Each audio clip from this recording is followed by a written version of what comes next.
Jujutsu Kaisen Season 3 is disrespectful to the manga. Jujutsu Kaisen Season 3 is a bad adaptation. The director of Jujutsu Kaisen Season 3 has too much of an ego. Jujutsu Kaisen Season 3 is butchering iconic manga panels. These are all things real breathing human beings on the internet believe in, although I guess that is a bit of an oxymoron, real breathing human beings on the internet. Anyway, the point is, much like any other creative work of art ever, there are no shortage of controversies and ill feelings surrounding the most recent season of Jujutsu Kaisen. From complaints about the lack of manga accuracy to complaints about the lack of manga accuracy, JJK Season 3 certainly is a polarizing show, and as such has a video going over all of that stuff. I'll talk about Jujutsu Kaisen and its tendency to ignore manga panels. I'll talk about many of the complaints fans online have. I'll give my 2 cents on this whole issue. I'll do all that and hope there's enough content in there to make a video long enough to have mid-roll ads in it. Let's get to it. Make sure to subscribe. As promised, the Jujutsu Kaisen milk train is barreling down the tracks here on this channel, so if a grotesquely large amount of JJK content sounds enticing to you, you know what to do. Press that subscribe button. You can also become a member of this channel. Members get at least 2 exclusive videos per month, custom badges and emojis, shoutouts and more. Just go down there and press the join button. So, Jujutsu Kaisen Season 3, what a show, what an experience, right? There's so much personality and artistic flair in every episode, every scene, every shot, every composition, every audiovisual idea. It feels too good to be true, it does. Seeing one of the most creative directors ever execute his vision with a reasonable amount of consistency is genuinely refreshing, especially in an industry that's known for crushing artistic expression instead of encouraging it. I apologize if this sounds too snobby and pretentious, although that is part of my brand, but JJK Season 3 is the kind of show that unites people, that brings fans from all over the globe together in mutual appreciation, in collective awe. Or it would be if not for that pesky little thing that some fans refuse to look past, that thing that has effectively poisoned the discourse surrounding this season, that thing known as the manga. At the end of the day, Jujutsu Kaisen is a manga adaptation, a mainstream battle shonen manga adaptation at that, meaning from the get-go it was burdened with all sorts of unrealistic expectations. I'll spare you the details, but basically it was expected to be normal, it was expected to be a glorified commercial for the manga. Some fans wanted good animation and direction, but within the confines of the source material. God forbid an anime actually tries to be its own thing artistically, oh no, that's their worst nightmare. Now, what happens when an anime with a fanbase like that gets entrusted to a director whose entire MO is refusing to be normal, refusing to go down the traditional route? What happens when an unapologetically creative director like that, Shota Goshizono, decides to break the unwritten rules of mainstream manga adaptations and do his own thing? Well, people get really upset over panels no one gave a fuck about getting removed, apparently.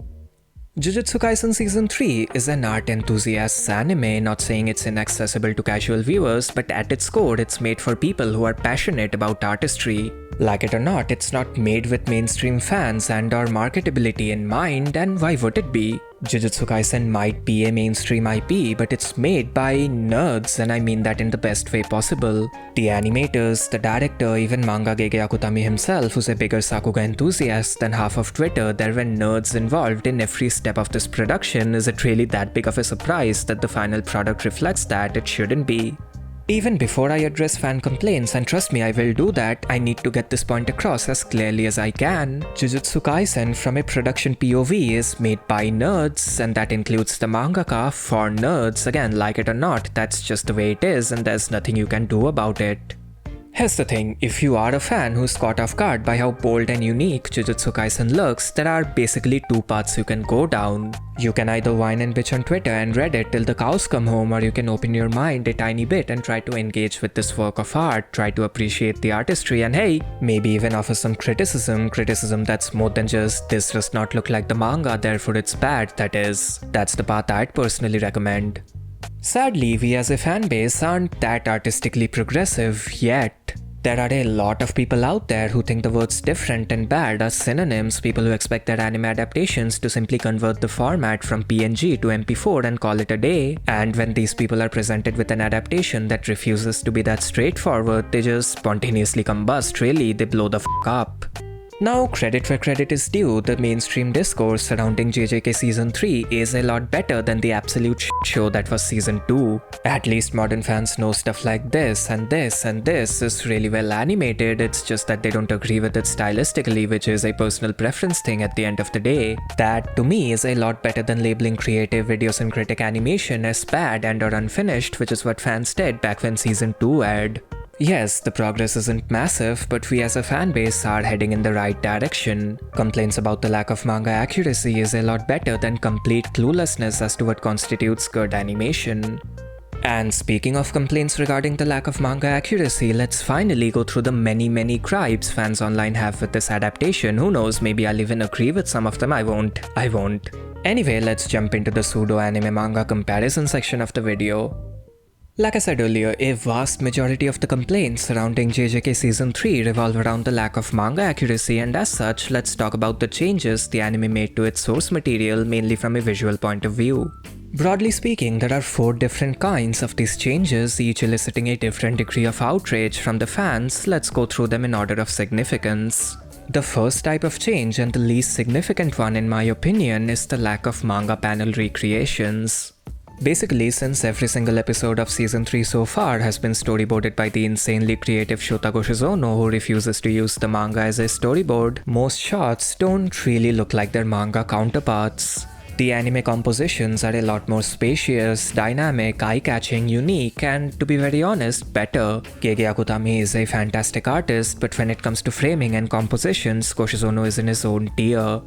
Now, if you know what I think of anime adaptations, you'd know that not only do I not have a problem with Goshizono's approach, I actually prefer it over your standard adaptation. In my mind, a manga and an anime are 2 different works of art belonging to 2 different mediums with 2 different sets of rules, and as such, there's absolutely no reason whatsoever for one to look like the other.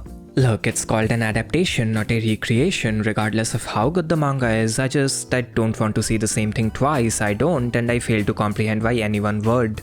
Also, people online act like studios burn every existing copy of a manga in a ritualistic sacrifice to the animation gods to create an anime. They don't, believe it or not, the manga still exists. If you like it so much, just go read it again. In fact, don't stop there, download the pages, print them out, hang them on your bedroom wall and jack off to them. I don't care, do whatever you want, just don't make an entirely different group of artists sacrifice their artistic sensibilities and blindly recreate someone else's work. That's stupid. Ideally, I think an anime adaptation should change every single composition and do its own thing from front to back, but that's just me being an art snob. In general, I'm fine with an iconic panel or 2 being recreated as is, although when I say iconic, I mean iconic. A standard close-up of Kashimo isn't iconic, a random-ass panel of Naoya isn't iconic. Iconic is Freedom from Attack on Titan, it's I'm a Ghoul from Tokyo Ghoul, it's Na Edwin from Jujutsu Kaisen. That's iconic, and that's the stuff that should be recreated as is, not every other cool-looking panel.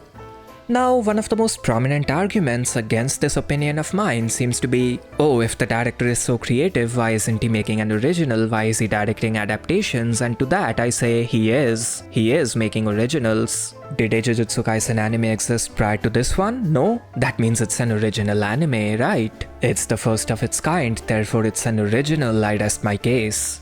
Alright, look, I know that argument is a bit disingenuous, but the point I'm trying to make is that a manga and an anime are 2 very different works of art, so much so that the anime adaptation might as well be an original. What's the point of having both do the exact same things? Why would you want that? Here's the thing, holding the 2 mediums to the same standards and expecting one to look like the other isn't just disrespectful to the art of animation, it's also disrespectful to manga. You're basically saying a manga panel isn't complete unless it gets recreated by an anime, that a manga cannot be its own standalone thing. Look, here's my overall opinion on this whole manga 1-to-1 thing. I'll say this and I'll move on. In my opinion, when it comes to framing and paneling, not only is positive change good, change itself is good as well, even if said change is inferior. In other words, even if the anime version looks weaker, which is rarely the case with JJK, I'd still prefer it over a manga 1-to-1 approach. That's how highly I value artistic expression, and I think you should too. Anyway, moving on, the second type of change is minor chapter rearrangements meant to fit the pace and structure of TV episodes with predetermined lengths, and most fans are fine with it, myself included. Nothing wrong with switching things around a bit, although there has been one instance in which this rearrangement has negatively affected the story in my opinion, the stuff with Panda. In the manga, Yaga's death occurred before the Maki Zenin clan massacre, meaning this sad scene and these goofy moments had a few chapters in between them, but in the anime, both scenes were included in the same episode, which felt a bit tone deaf. Of course, it's not a big deal, but I felt like it was worth mentioning. The third kind of change is anime-only additions, especially in the action department, and once again, I haven't seen anyone complain about them, thank God. Here are a few examples. In the manga, Yuji clapped, the curses showed up, he started running, and 5 panels later he was at the tunnel. But in the anime, they added nearly 2 whole minutes of original action, including Yuji running up the broken bridge, drop-kicking a curse mid-air, taking a joyride through the city, using a curse's tooth to stop himself, and much more. Similarly, the manga version of Yuji vs Panda consisted of just 5 basic panels, but the anime turned it into an entire minute and change of exaggerated high-level action with a plethora of animation styles and intricate choreography. Passion-driven additions like those are common in JJK, and once again, thankfully no one seems to have a problem with them.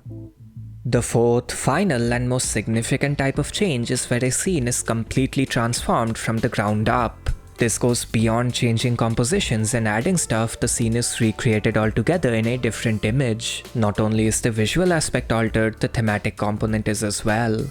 Examples of these changes include turning the visceral Maki vs Kokoro squad into a funky, stylish, upbeat Kill Bill reference and transforming the in-your-face conversation and subsequent confrontation between Yuji and Hakari into a 4-minute ultra-wide oneer with methodical rotoscope-aided character acting. And unlike those basic composition switch-ups I talked about a while back, changes like these aren't inherently good, but they aren't bad either. I'll explain. In my opinion, changes of this magnitude benefit a show only when 1. They are unquestionably superior to the source, and 2. They don't directly contradict the source at a thematic level, and neither is the case with those 2 scenes I just talked about. With the Maki fight, the point wasn't the raw violence, instead it was Maki's liberation, her breaking free of the shackles imposed on her by Jujutsu society, kinda like that KFC breakup scene from season 2 which was told from Geto's point of view, and as such the fight actually benefited from Goshizono's upbeat presentation. Similarly, this scene being presented in this manner helped sell Hakari as an unpredictable entity and added a much needed sense of tension in this conversation. The slow, full-body acting conveyed that feeling that things could go wrong at any second, which they did, and I think that was perfect. Like I said, massive changes like these are risky, but if done right, they can greatly enhance the source, and so far Goshizono and team have a perfect track record, so I'll continue to trust them. Sure, if they mess up in the future, I'll be one of the first to call them out, but for now, just look at this, it's so cool.